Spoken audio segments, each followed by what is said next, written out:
नमस्कार मंडळी, कसे आहात? मी तृप्ती पाटील स्वागत करते तुमचं माझ्या एका नवीन व्हिडिओमध्ये. तर आज आहे श्रावणातला पहिला सोमवार. आम्ही सकाळच आलो आहोत फ्रेश होऊन मठामध्ये दर्शनासाठी. हा मठ श्री बसवेश्वर महाराजांचा आहे. खूप छान मठ आहे हा. हे आहेत बसवेश्वर महाराज. इथे आम्ही दर्शन घेतलं. खूप प्रसन्न वाटलं दर्शन घेऊन. इथे बसवेश्वर महाराज जयंती दिवशी खूप मोठा कार्यक्रम असतो आहे आणि तसेच महाशिवरात्र साजरी केली जाते. हे ज्या गुरूंचं मठ आहे त्यांच्या प्रतिमा इथे पोचलेल्या आहेत. त्यांचंही दर्शन आम्ही घेतलेलं आहे. खूप प्रसन्न वाटतं या मठामध्ये आल्यावर. खूप शांतता आहे इथे. आणि ह्या मठाच्या आवारात अजून 2-3 मंदिरं आहेत.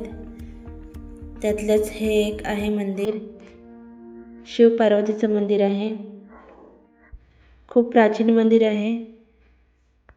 इथे देवदेवतांच्या मूर्ती कोरल्या गेलेल्या आहेत भिंतीमध्ये. पाहू शकता ही गणपती आणि मारुतीची मूर्ती आहे. आणि दुसऱ्या बाजूला पण छान अशा मूर्त्या कोरलेल्या आहेत. हे पाहू शकता किती छानपैकी कोरीव काम केलेलं आहे. हे आधी काळातलं कोरीव काम केलेलं आहे. खूप सुंदर केलेलं आहे कोरीव काम.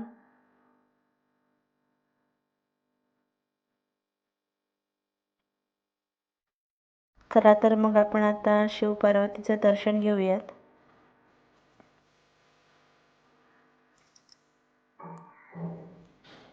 इथे शिव पार्वतीची मूर्ती आहे आणि इथे समोर नंदी आहे त्यांच्या समोर.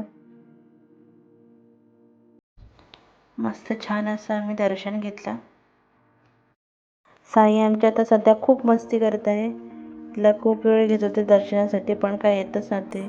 शेवटीला ओढून मग घेतलं, दर्शन केलं आणि नंदीला नमस्कार केला आणि नंदीच्या कानामध्ये इच्छा सांगितली. शिव पार्वतीच्या मंदिराच्या बाजूला हे एक नागदेवतेचं मंदिर आहे.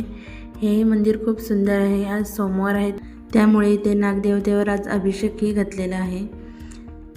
आम्हीही नागदेवतेचं दर्शन घेतलं. हा आहे मठाच्या आजूबाजूचा परिसर. खूप सुंदर आणि स्वच्छ आहे. इथे आल्यावर खरंच खूप शांत आणि मन प्रसन्न वाटतं. चला तर मग बाय बाय, भेटूया पुढच्या ब्लॉगमध्ये. तोपर्यंत मस्त राहा, आनंदात राहा.